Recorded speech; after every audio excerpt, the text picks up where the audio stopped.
ẹ kú dédé àsìkò yìí gbogbo ẹ̀yin olólùfẹ́ ìkànnì Jùgbà Master ṣé bò ni a kú gbogbo rọ̀rọ̀ títí gbogbo èyí tí ń lọ yìí ọ̀rọ̀ Olódùmarè ó ṣàánú wa o. Ṣé ẹ ti gbọ́ pé ààrẹ Bọ́lá Ahmed Tinubu wọ́n ti ṣe ìkìlọ̀ fún ọ̀gá wa níbi ètò ààbò Ribadu. Ṣé ẹ mọ̀ wípé àwọn ni wọ́n ṣe àgbékalẹ̀ ọdẹ Asogbo tí wọ́n lọ train federal government sì ti àwọn bíi bóyá 7,000 ni wọ́n ti kẹ́kọ̀ọ́ tí wọ́n sì ti gba òmìnira láti máa sọ igbó. Ara nǹkan tá à ń sọ nìyí o, ara nǹkan tá a fẹ́ tẹ́lẹ̀tẹ́lẹ̀ kó ṣẹlẹ̀ náà ni. Ọdẹ Asogbo ó ṣe pàtàkì ní ìlú tí èèyàn bá fẹ́ kí àlàáfíà kó jọba. Ṣùgbọ́n ìdí tí bàbá wa ààrẹ Bọ́lá Ahmed Tinubu ṣe ìkìlọ̀ fún Ribadu ni wípé àwọn Asogbo tọ́jọ́ mọ nílùú ní kẹ́ ẹ fi sínú ìlú wọn bó ṣe yẹ kó rí nìyẹn. Àwa máa béèrè wípé ṣé kò sí àjẹ́ńdà míì nínú ẹ̀ tẹ́ ẹ bá mú kìnìún tẹ́ ẹ ní kó lọ́ọ́ máa sọ́gbó ewúrẹ́. Nọ́mbà 1, ṣé kìnìún mọ́nú gbó ewúrẹ́ ju ewúrẹ́ lọ ni béwúrẹ́ ṣe wà bí ò tiẹ̀ lágbára? Ṣé kò sí nǹkan míì, sí ò sí ọgbọ́n míì ń bẹ̀? Ṣé àmọ́ pé irú ẹ̀ ṣẹlẹ̀ ní ìpínlẹ̀ Kwara tí wọ́n kọ́ àwọn Miyetti Allah sí àárín àwọn ọmọ ìlú tí wọ́n ní àwọn ni wọ́n fi ṣe ọlọ́dẹ bóyá fìjìláńtè Miyetti Allah ní Kwara. Ẹ rántí àwọn tó lọ hùwà ìtọ́ tí wọ́n níjọba ìpínlẹ̀ Kwara ló kó nǹkan ìjà fáwọn nígbà tí wọ́n arrest wọn ní ọ̀nà Middle Belt. Nǹkan ìjà tí wọ́n kó fún wọn kì í ṣe láti fi bá ẹnikẹ́ni jà o, bí kò ṣe pé láti fi ṣọ́ aráàlú inú igbó. Ṣùgbọ́n báwo ni Fulani ṣe fẹ́ ṣọ́ ilẹ̀ Yorùbá tó fẹ́ mọ inú igbó Yorùbá ju oní nǹkan lọ? Ara àwọn àṣìṣe nígbà míì tó máa ń wáyé ni. Ṣé a fẹ́ sọ wípé àwọn tó wà ń di ètò yẹn wọn ò mọ tó tọ́ àbí wọn ò mọ nǹkan tó yẹ ni? Àbí ká sọ pé àbòsí wà ń bẹ̀? Ṣé gbogbo wọn náà ni wọ́n jọ ní àjẹ́ńdà? Àgàgà àwọn tó jẹ́ Fulani nínú àwọn tó ń ṣèjọba wa. Ìtótọ́ ló tọ́. Tẹ́ bá dẹ̀ wo àwọn pípù yìí, ọ̀rọ̀ ìjọ ọlọ́pàá ìpínlẹ̀ àwọn ni wọn ò jẹ́ kó yọrí sí rere. Àwọn ni wọ́n frustrate state police torí wọ́n mọ̀ pé pẹ̀lú state police kò sí chance kan táwọn Fulani ìfẹ́ ni. Ṣé rírú àwọn èèyàn tí àwọn Fulani ṣe rírú ẹ̀dá tán jẹ́? State origin ní ṣe ọmọ ìlú tó jẹ́ kó tó lè di Asogbo, kó tó di ọlọ́pàá Asogbo. Ó láwọn ìgbésẹ̀ ibi tá a bí ọ sí, ó dẹ̀ gbọ́dọ̀ mọ inú igbó bẹ̀ dáadáa. Now àwa lọ mú Ògún àfi ń sọgbó Ọya. Àní ṣé ò sí nǹkan míì ń bẹ̀? A dúpẹ́ lọ́wọ́ bàbá wa Bọ́lá Ahmed Tinubu tó jẹ́ ààrẹ orílẹ̀-èdè Excellency, yóò dáa fún ìsà. Wọ́n ní ẹ má mú gbé òjò fáìná.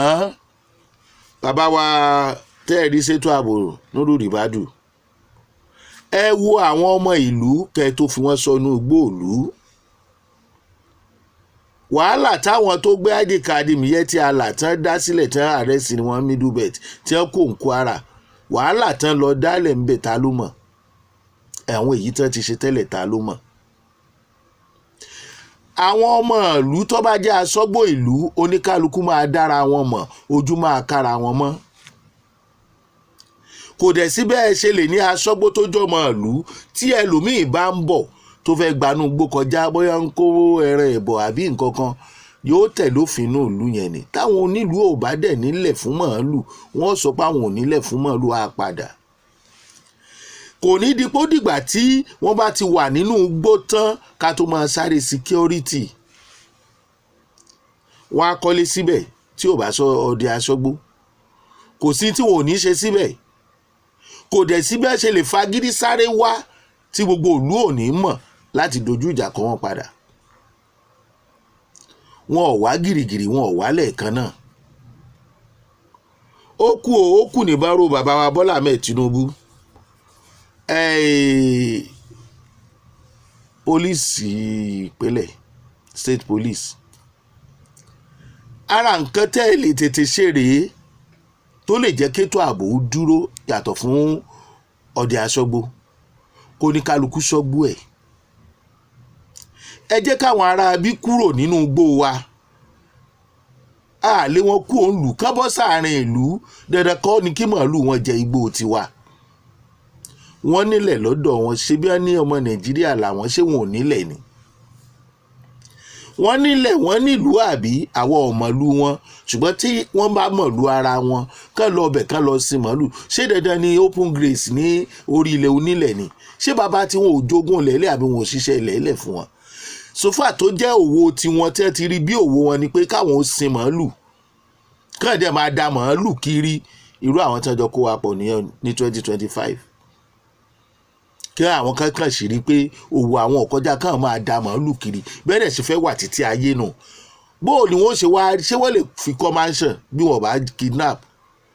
Ṣé lè fi kọ́ mansion bí wọ́n bá gba ransom?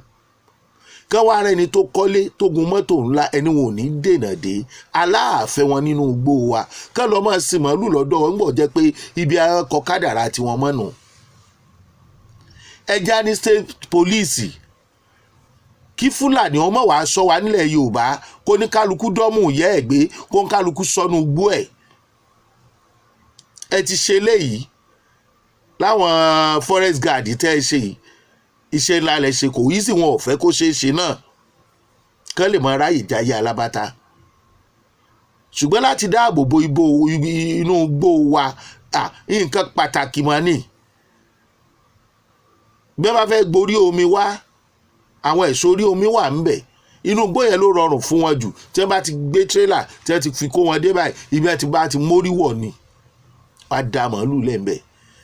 Ẹ wá ní wọn ò ní kidnap àwọn tó ń gbé nínú ìlú yẹn, tó ń gbé nínú abúlé yẹn. Ẹni wọn ò ní báyàwó wọn sùn, wọn ní bọ́mọ wọn sùn, wọn ní ṣe wọ́n sì bá ti bo.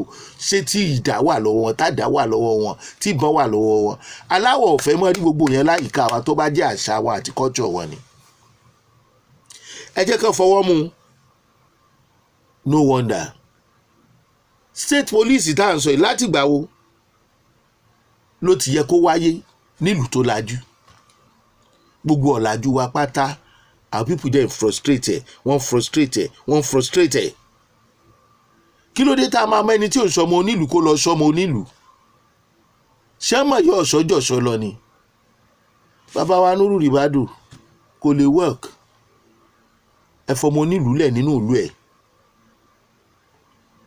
Kọ́mọ onílùú kó jẹ́ state police rẹ̀, kọ́mọ onílùú kó jẹ́ Asogbo ẹ̀. Èèyàn ò ní kó màálù wá sílùú onílùú láì jẹ́ pé wọ́n mọ̀ sí. Ọ̀rọ̀ ilé ò ní ṣe pẹ̀lú ọba, ò ní ṣe pẹ̀lú baálẹ̀ mọ́. Baálẹ̀ tó bá fẹ́ sin màálù kó sì lẹ́yìn ìkúlé ẹ̀. Bọ́ bá dẹ̀ fẹ́ kó wọnú igbó lọ jẹun, kó gbàwé lọ́wọ́ ìjọba.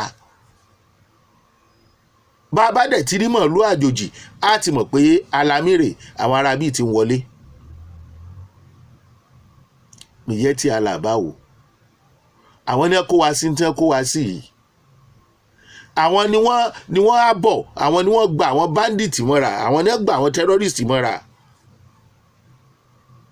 Bàbá wa Ààrẹ Bọ́lá Ahmed Tinubu, ẹ tètè ṣiṣẹ́ lórí ẹ̀.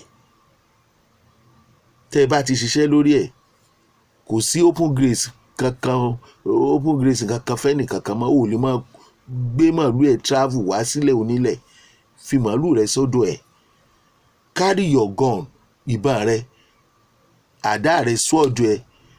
Ẹ filẹ̀ lọ́dọ̀ yín, ẹ máa lò ń bẹ̀. Ẹ kidnap ara yín, ẹ gba ransom lọ́wọ́ ara yín. Aláwọ̀ ò fẹ́ mọ́. Ọlọ́run wà pẹ̀lú yín o bàbá wa Bọ́lá Ahmed Tinubu. Lẹ́yìn àwọn forest guard yìí, ẹ tètè bá wa ṣiṣẹ́ lórí state police. Àwọn ò rí àwọn tó jẹ́ elétò ààbò ọ̀gá pàápàá jùlọ àwọn tó jẹ́ ẹ̀yà Fúlàní tó wà ní ìjọba bàbá wa Bọ́lá Ahmed Tinubu tí wọ́n fọwọ́ sí state police yìí. Kán jáde kán tiẹ̀ sọ̀rọ̀ pé state police ẹ̀ lè rí northerners kankan. níbo wá níwà ọ̀daràn pín sí. Ẹ ṣé bẹ́ẹ̀ ṣe ń tẹ́tí sí wa. Ṣeun Agbọ́lá lórúkọ mi. Ẹ ṣé bẹ́ẹ̀ ṣe ń darapọ̀ mọ́ wa o. Ọlọ́run á dúró tì wá.